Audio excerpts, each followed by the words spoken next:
I know exactly what people have been telling you your whole life. They've probably said you're too emotional, that you need to be tougher, that you shouldn't take things so personally.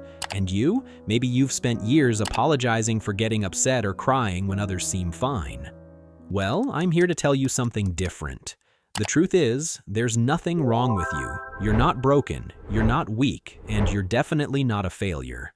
What you actually are is what scientists call a highly sensitive person. But I like to call you something else, a super sensor.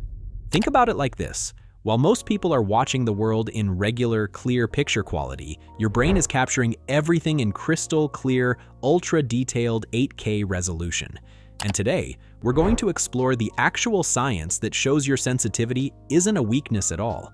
It's actually a powerful radar system that the world really needs right now. Now, here's the thing. This isn't just about your personality or how you were raised. This is about how your brain is actually built. Scientists have done research that proves your brain works completely differently than about 80% of the population. So, let's break this down using an easy comparison. Imagine your brain like a camera.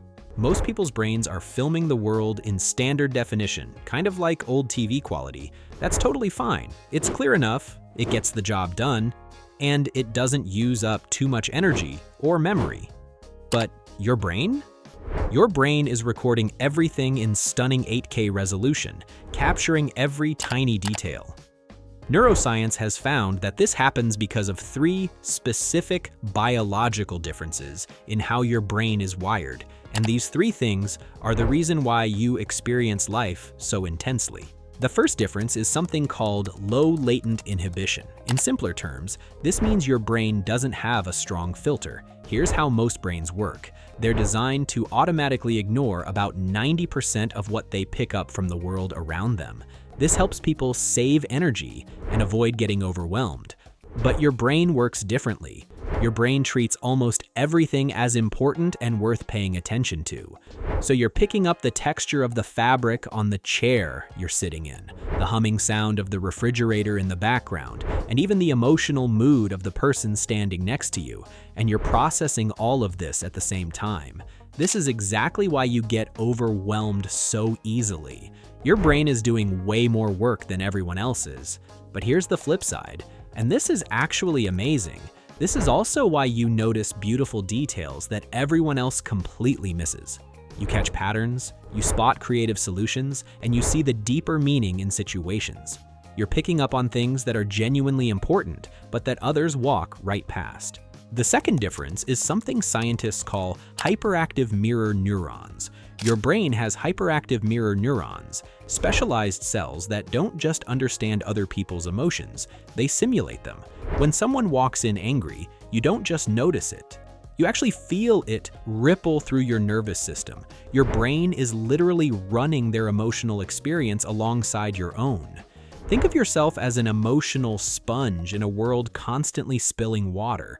Your friend's anxiety, you catch it. A crowded room's chaotic energy, you absorb it all. That draining feeling after being around stressed people isn't weakness, it's neuroscience. Your brain is doing genuine extra emotional processing that most people's brains skip right over. This is why movies hit differently for you, why you need quiet recovery time, and why you feel like you're carrying everyone's weight. You're not being dramatic, you're just wired to feel more. The third difference is what psychologists call depth of processing. This one gets misunderstood a lot. You know that feeling where you seem slower than everyone else? Where you hesitate before making a decision or saying something? You probably beat yourself up about it, thinking you're indecisive or confused. But that's actually not what's happening at all. You're not slow, you're thorough. While other people are doing quick, shallow thinking, just reacting to what's right in front of them, your brain is going deep. It's doing what's called deep semantic encoding. That fancy phrase basically means your brain is connecting what's happening right now to all your past experiences. It's predicting what might happen in the future, and it's analyzing the hidden meaning behind things people say. You're pausing because your brain is running a complex calculation behind the scenes, trying to figure out the best possible outcome. You're not stuck, you're processing. That's not a mistake in your brain.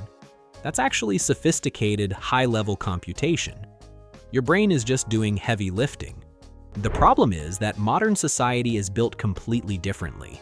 Today's world is loud, it's fast, and it's aggressive.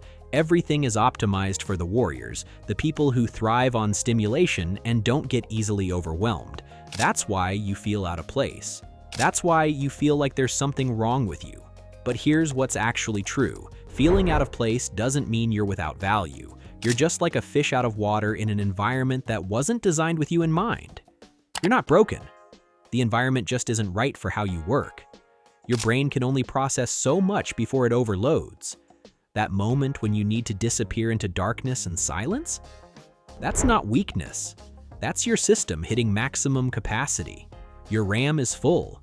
You've overheated. Here's where science gets beautiful. Most people are dandelions. They're hardy, resilient, thriving anywhere, even in cracks and harsh conditions. But you're an orchid. In toxic, chaotic, neglectful environments, you wither. You struggle way harder than a dandelion would. For years, you've probably blamed yourself for not being tougher, but that's the wrong comparison. The research shows something different. When an orchid gets the right conditions, proper light, good soil, care, and calm, it doesn't just survive. It becomes something stunningly complex and beautiful that a dandelion never could. You're not meant to survive on the harsh sidewalk. You're meant for the greenhouse. Your sensitivity isn't a flaw to overcome. It's a feature that only thrives in the right environment. So here's what I'm telling you to do. Stop trying to make yourself harder and tougher. Stop trying to change your biology because you can't, and honestly, you shouldn't want to. The world already has enough people who are numb to what's happening around them. What the world needs is for you to stay exactly as you are. But that means you have to actively protect your gift. You need to build strong boundaries. You need to honor your need for quiet and peace. You need to say no to situations and people that drain you. And the next time someone tells you that you're too sensitive, I want you to take a deep breath, smile to yourself, and remember the truth of what I'm telling you. You don't have a broken brain. You're not defective. You're just seeing the world in crystal clear 8K resolution while everyone else is watching in standard definition. And right now, when so many people feel disconnected and numb, your ability to feel deeply and notice details, that's not a burden you have to carry. It's actually the thing that keeps you human. It's your superpower. Because you've got this high-resolution radar, you might have naturally built walls around your personal life. You might be the kind of person who logs online, watches what others are doing, but you rarely post anything yourself.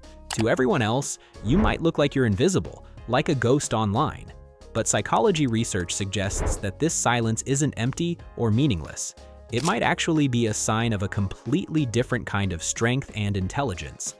If you want to understand whether your online silence comes from confidence or from hidden anxiety, whether you're choosing quiet or running from something, I have a whole other video breaking down the psychology of being an online ghost. Click it right here and I'll see you there.